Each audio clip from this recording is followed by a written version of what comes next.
Mwaramutse neza abanywanyi b'ibiganiro byacu abatwumviriza muherere mu bice bigiye bitandukanye ndabaramukije mwese ndanabahaye ikaze abatwumviriza muri kano gatondo ko kuri uyu wa gatanu ku igenekerezo ya 18 ukwezi no kw'icumi umwaka wa 2024 ndabahaye ikaze muri kano gatondo nyene aho tugiye kurabira hamwe amakuru azindutse aravugwa cyangwa idonido ry'amakuru akomeye cyane ariko aragarukwa ku bigendanye n'umutekano politike diplomasi ndetse n'ibindi bigiye bitandukanye ndabahaye ikaze mwese twizera ko muri amahoro kandi mukomeje kumererwa neza niba ari ubwa mbere usenga rero byonda kwanditse sabone kugira ngo bane natwe gatanu kuri gatanu ukurikire amakuru n'ibiganiro byacu tubandanya kugenda turabashikiriza aho murereye hose twibanda ku makuru agezweho aravugwa mu mutekano dore ingingo nkuru tugiye kugaruka muri kino kiganiro cyacu kino no mwanya amakuru akomeje kugenda aravugwa cyangwa se azindutse avugwa ni igitero cya Tabara cyongeye kwibasira ingabo z'u Burundi hano ku butaka bwa Repubulika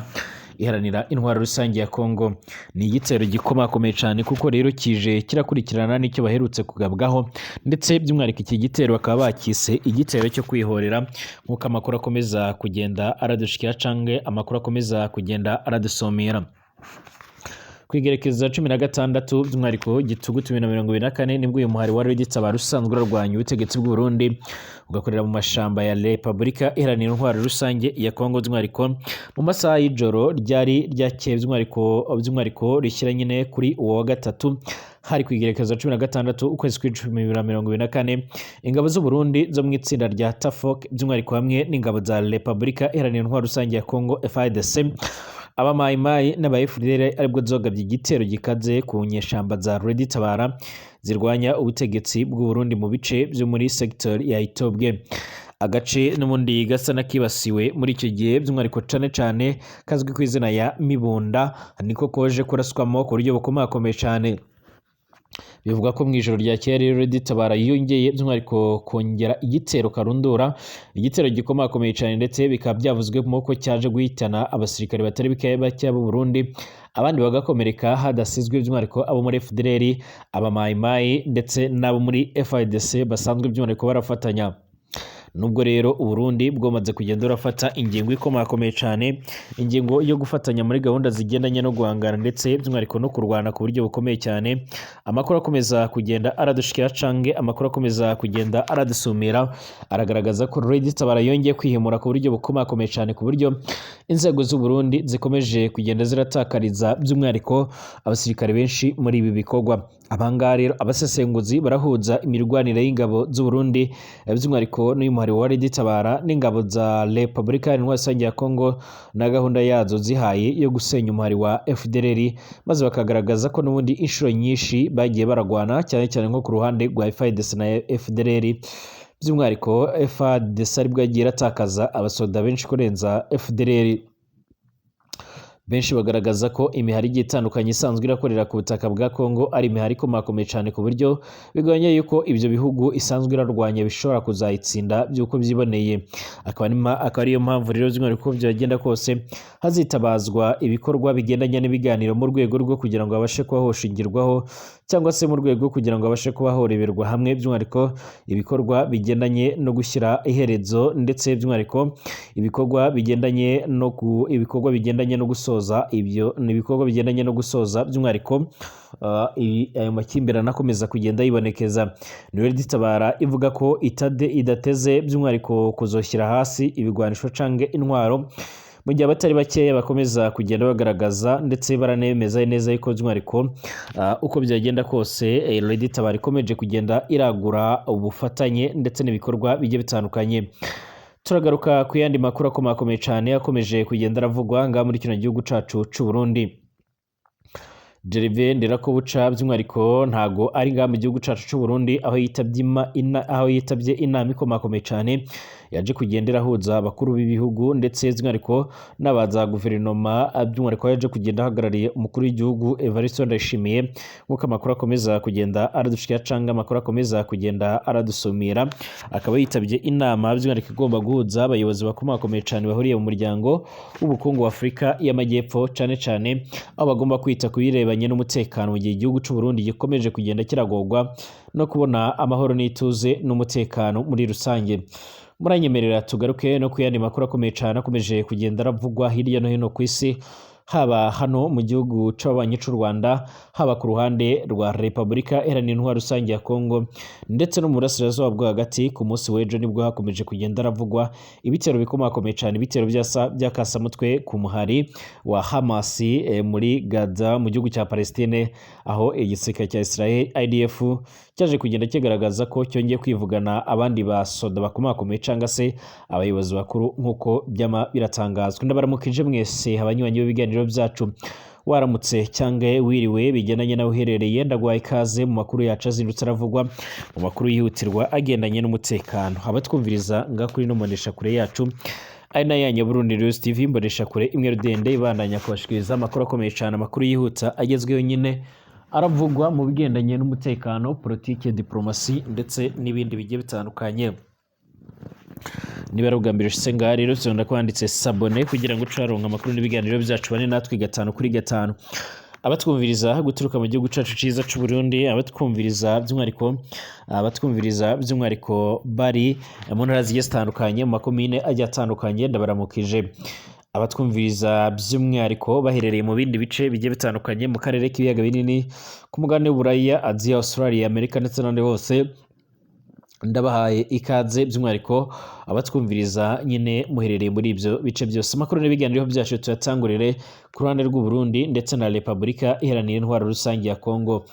Nubwo ubuhande rw'u Burundi ndetse na Kongo byamaze kugenda burakoreyo bwabaga, by'umwihariko u Burundi bukarungika abasoda batari bakeya ku butaka bwa Kongo, ndetse by'umwihariko batazi zikomakomeye cyane zirimo nka Tafok zisanzwe zirakorera muri Kivu y'Amajyepfo ndetse n'iy'Amajyaruguru, zikazigerageza kugaba ibitero bikaze ku muhari wa Tabara. Byongeye kuba bibi cyane, byongeye kuzamba, aho ubu ngubu ku ruhande rw'u Burundi bariko baratoragura ibiziga by'abasoda nk'uko amakuru akomeza kugenda aradusumira. Abanyagihugu baturiye mu bice bya Rusizi asanzwe hari inzira ikomakomeye cyane inyurwamo n'abasoda ndetse n'abandi bantu, haba inzira y'ubutaka cyane cyane nyine y'imiduga ndetse n'amaguru, bari ku ruhande rugabanya Kongo ndetse n'u Burundi, baremeza ko hamaze kugenda haramanuka imbangukiragutabara za gisirikare ku buryo bukomakomeye cyane mu nyuma y'igitero cyaraye kibaye, aho bivuga ko batangiye kuzumva mu rukerera, by'umwihariko rwo kuri uyu wa gatanu ku igerekerezo ya 18 Gitugutu 2024. Bivuga ko rero by'umwihariko amakuru yaje kugenda aramenyekana nuko Tabara yaje kugenda iragaba igitero karundura, igitero simusiga, igitero cy'ubugome cyaje gutuma Burundi bwongera gutakaza umubare munini w'abasoda ndetse banatakaza ibirindiro byabo, nk'uko amakuru akomeza kugenda aradusomera. Akabiri ibirindiro n'ubundi bari baherutse kwambura uyu muhari wa Tabara usanzwe uragwanya ubutegetsi bw'u Burundi, kuko amakuru akomeza kugenda aradusumira. Amakuru avuga ko Tabara yitonze ikegeranya by'umwihariko abasoda bayo, nayo ikidore kimaze kugira abasoda batari bakeya, maze bagatungura ingabo z'u Burundi zari zimaze by'umwihariko imisi itari na myinshi zigarura ibirindiro byabo biherereye ahangaha, by'umwihariko muri aka gace bita Mibunda, ndetse kugeza ubu ngubu ingabo z'u Burundi zikaba zongeye guhunga ku buryo bukomeye cyane. Zari ziri muri ibi birindiro, ariko by'umwihariko bivugwa ko nubwo zari zarabifashe zifatanyije n'ingabo za Kongo zirimo FARDC, abamayimayi ndetse n'abayifideleri, bivuga ko abasoda batari bakiri kumwe, aho bari baragiye ku rundi ruhande bariko barategura ibindi bikorwa bya gisoda. Abegereye inzego z'umutekano z'u Burundi, haba abari imbere mu gihugu ndetse n'abari ku ruhande rwa Kongo, bavuga ko Tabara yongeye gutanga isomo rikomakomeye cyane, ndetse by'umwihariko ikaba yaje kwerekana neza yuko mu gihe General Major Evariste Ndayishimiye adashobora guhindura ibintu, ashobora kuzikangura yarahuye n'akaga gakomakomeye cyane. Amakuru agendanye by'umwihariko n'igitero cya mbere cyagabwe kuri Tabara ni amakuru yamenyekanye, by'umwihariko igitero cyagabwaga mu ijoro ryakeye ahari kuwa gatatu ku igenekerezo 16 Gitugutu 2024. Icyo gihe ingabo z'u Burundi zo mu itsinda rya Tafok hamwe rero n'ingabo za Repubulika Iharanira Intwaro Rusange ya Kongo FARDC n'ingabo za FDLR n'abamayimayi, by'umwihariko zaragabye igitero gikaze ku munyeshamba za Tabara zirwanya ubutegetsi bw'u Burundi mu bice bigiye bitandukanye bya sekta ya Itombwe. Aka gace gasanzwe karimo rero ibirindiro byinshi cyane bigiye bitandukanye bya Tabara ndetse n'ingabo z'u Burundi zifatanyije n'iza Repubulika Iharanira Intwaro Rusange ya Kongo zaje kugagabamo ibitero. Igitero by'umwihariko cyari igikomakomeye cyane cyakwitwa igitero cyagabwe ahitwa Kaberuka by'umwihariko ni agace gaherereye muri grupome yaba Simunyaka ni muri sector ya Itobwe teritwari ya Mwega ahazwi ku izina rya Mibunda nk'uko rero abanyamurenge bakunze kugenda barahita baherereye muri ibyo bice. Hamaze igihe kinini rero hari ingabo z'u Burundi zisanzwe ziri mu misozi miremire y'umurenge aho zagiye kugwana ku ruhande rwo kugira ngo zibashe guca intege uyu mari wa Tabara, izindi zikaba ziri muri Kivu y'Amajyaruguru nk'uko amakuru yamara dusumira. Kimwe horo by'umwihariko nta byamenyekanye byinshi byabaye cyangwa se byaje kwangizwa muri iyo mirwano, ariko kandi yaje kumenyekanamo ko ku ruhande rwa Tabara batakarije abasoda ndetse no ku ruhande rw'u Burundi ni igitero by'umwihariko gikomakomeye, usibye ko by'umwihariko amakuru icyo gihe yamenyekanye ari uko Tabara yaje gutakaza ibyo birindiro byayo ibirindiro byayo, abarwanyi bayo bahise banahunga mu mashyamba yo muri ibyo bice nk'uko amakuru akomeza kugenda aradusomera. Amakuru avuga ko abo barwanyi batigeze barajya kure, aho bakomeje kugenda baracungira hafi imikorere ndetse n'uburyo ingabo z'u Burundi zasigaye ziracungera ibyo birindiro, maze bakaba baje kongera bakabyisubiza ku mbaraga zikomakomeye cyane ndetse haguye n'abasoda benshi. Ariko nk'uko bamwe rero muri izi ngabo z'u Burundi by'umwihariko baragiye babivuga, by'umwihariko mu bagabye icyo gitero baragiye barabwira abanyagihugu baturiye muri ibyo bice by'imibunda ko rero bazashobora gukomeza gukurikirana izo nyeshyamba za Tabara ndetse ngo gahunda yabo ikaba ari ukuzirwanya kugeza by'umwihariko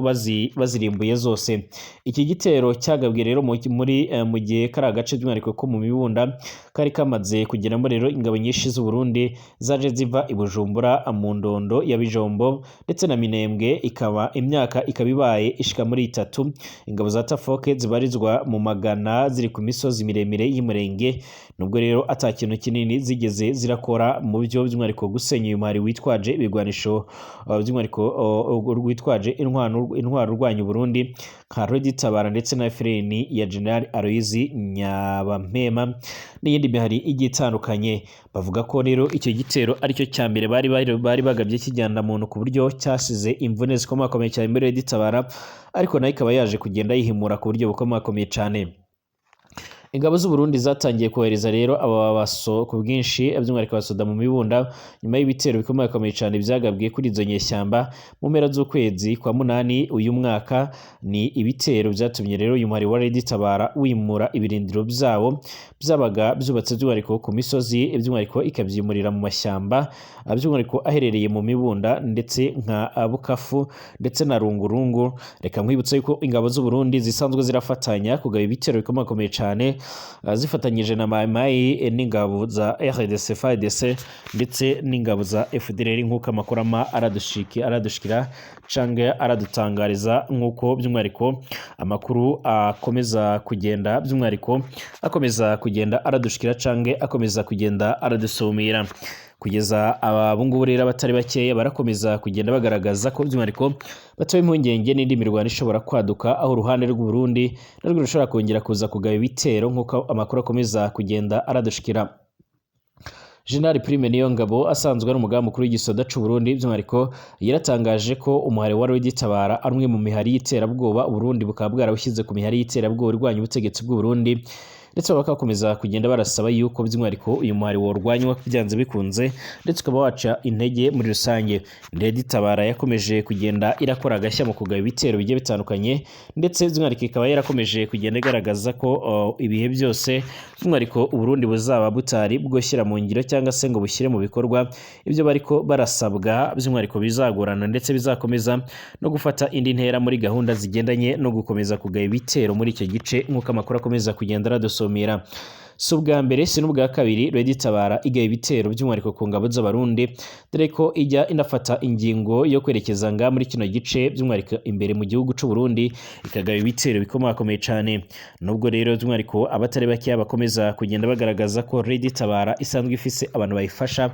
benshi bavuga ko bamwe mu bantu bakomeje kugenda barakorana na Tabara ari bamwe mu biganjemo abahunze by'umwihariko igihugu cy'u Burundi mu mwaka wa 2015 ubwo bageragezaga by'umwihariko gukora ibishoboka byose by'umwihariko bagashaka gutembagaza ubutegetsi bw'umuhisi Petero Nkurunziza. amakuru avuga ko bamwe rero by'umwihariko mu bari bari muri icyo gikorwa ari bamwe mu bantu bari bari indongozi bari n'intwazangabo zikomakomeye cyane ngaha mu gihugu cy'u Burundi n'abandi bayobozi mu buryo bukomakomeye cyane ku buryo bahunze ariko kandi bakaba bakomeje kugenda barakora ibishoboka byose kugira ngo babashe kuraba uburyo bozagaruka ngaha muri kino gihugu by'umwihariko nk'uko amakuru akomeza kugenda by'umwihariko aradusumira canke aradushikira. Kugeza ubu ngubu rero by'umwihariko hari amakuru akomeza kugenda avuga ko nubwo yakomeje kugenda by'umwihariko haratangazwa cyangwa se by'umwihariko haravugwa ibintu byinshi cyane bigiye bitandukanye, n'ubundi amakuru akomeza kugenda aradushikira canke amakuru akomeza kugenda aradusumira yerekana ndetse akanagaragaza neza yuko by'umwihariko akomeza kugenda agaragaza ko Uburundi bushobora kuzokomeza kugorwa ndetse mu bikorwa bigendanye n'umutekano. Tugarukenga mu karere k'ibiyaga binini, igisirikare ca Repubulika Iharanira Intwaro Rusange ya Kongo FARDC cyane cyane kirwanira mu kirere kirashaka cyane cyane kuvugurura indege zacyo, kandi ubu ngubu rero ngo Ubuhinde nibwo buhanzwe amaso mu gushakisha indege za gisirikare ziteye imbere. Muri Kanama rero intumwa zikomakomeye cyane zaturutse i Kinshasa ku butaka bwa Repubulika Iharanira Intwaro Rusange ya Kongo mu gisirikare cya FARDC, maze zikaba zerekeje i New Delhi mu gihugu cy'Ubuhinde kugira ngo zibaganire ku bigendanye no kubona indege z'indwanyi za JAC MK1 zishobora gukora rero ibintu bitandukanye. Uru ruzinduko ruragaragaza intambwe rero z'umwihariko igaragara mu bikorwa rero bya Repubulika Iharanira Intwaro Rusange ya Kongo byo gusimbuza indege zishaje zisanzwe zarakorewe mu gihugu cy'Uburusiya zirimo nka Sukhoi 25 yitwa 4G Futu nk'uko amakuru yamara dushikira. Umugaba w'ingabo zirwanira mu kirere za Repubulika Iharanira Intwaro Rusange ya Kongo hamwe n'abandi bashinzwe iby'umutekano baragiranye ibiganiro byinshi by'umwihariko n'abahagarariye Hindustan Aeroyan Strike Limited, barimo rero enjeniyeri w'indege by'umwihariko uzwi cyane nka Kota. Ibiganiro byibanze rero ku mikorere ya JAC MK1 n'ubushobozi bwayo bwo kugaba ibitero, ndetse bagaragaza ko ishobora kuba yoba igikoresho cyiza cyosimbuzwa by'igihe kirekire indege za Sukhoi 25 zisanzwe zarakorewe mu gihugu cy'Uburusiya. Igihugu cya Repubulika Iharanira Intwaro Rusange ya Kongo by'umwihariko mu gisirikare kirakomeje kugenda kiranengwa kunanirwa kugura ibikoresho bigezweho kandi bisobanutse. Amakuru akomeza kugenda aradushikira avuga ko izi ndege za Sukhoi 25 zitakigeze ku rwego rw'imirwanire igezweho, aho kugeza ubu ngubu by'umwihariko bigoranye yuko zishobora kuba zogaba ibitero, ndetse n'indege byagaragaye ko zishobora kuba zoraswa mu buryo bworoshye cyane. Kugeza ubu FARDC iriko irakoresha indege zitandukanye zirimo nka Sukhoi 25 MiG 23 ndetse na kajugujugu za MI-24 gukoresha TJAC MK1 byerekana kuzamura cyane cyane ubushobozi, kuzana ikoranabuhanga rigezweho ndetse no kongera ubushobozi bw'imirwanire. Izi mpinduka by'umwihariko zizafatwa nk'ingirakamaro ku ngabo za Repubulika Iharanira Intwaro Rusange ya Kongo nk'uko ari amakuru y'amarika aratangazwa n'urubuga rwa Military Academy Africa nk'uko byama biravugwa. Ni igisirikare cya Repubulika Iharanira Intwaro Rusange ya Kongo kugeza ubu rero cyamaze kugenda kiraniyemeza yuko kigiye gutangura ibikorwa byo kurwanya uyu muhari wa FDLR. Abasesenguzi bakurikiranira hafi ibibera ku butaka bwa Kongo, imirwanire ndetse n'imikorere y'iki gisirikare by'umwihariko gisanzwe gikorera ku mikorere idahwitse, aho benshi bakomeza kugenda bagaragaza ko iki gisirikare by'umwihariko gisanzwe kizwi cyangwa se gisanzwe gifite ibikorwa bigiye bitandukanye by'umwihariko byiganjemo kuba ari igisoda by'umwihariko gisanzwe kizwiho kugira ibikorwa bigiye bitandukanye nk'uko amakuru akomeza kugenda aradushikira. Ni igisoda cya Repubulika Iharanira Intwaro Rusange ya Kongo gisanzwe kirashinzwa kugira by'umwihariko icyo twakwita nk'ubusahuzi, ubusinzi, ubuhehesi,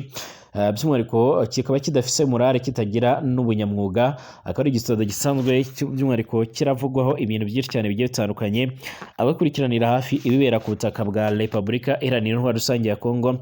ntibajya umunwa mu kugaragaza ko iki gisirikare bizagorana kuba gishobora kuba cyozo kwivugana cyangwa se cyozahangamura ingabo za FDLR nk'uko amakuru akomeza kugenda aradutangaza.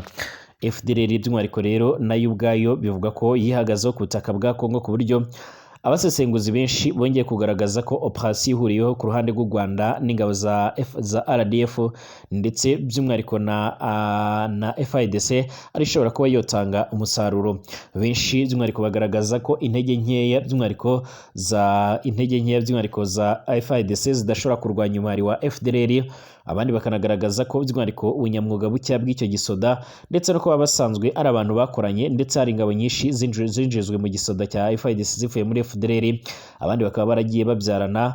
abandi bakaba baragiye bahura mu bundi buryo ndetse hakaba hari umubano wihariye nk'uko amakuru akomeza kugenda aradushikira cyangwa aradusumira. Amakuru akaba akomeza kugenda agaragaza ndetse aranerekana neza yuko by'umwihariko bikomeje kugenda bigaragara ndetse by'umwihariko amakuru akaba akomeza kugenda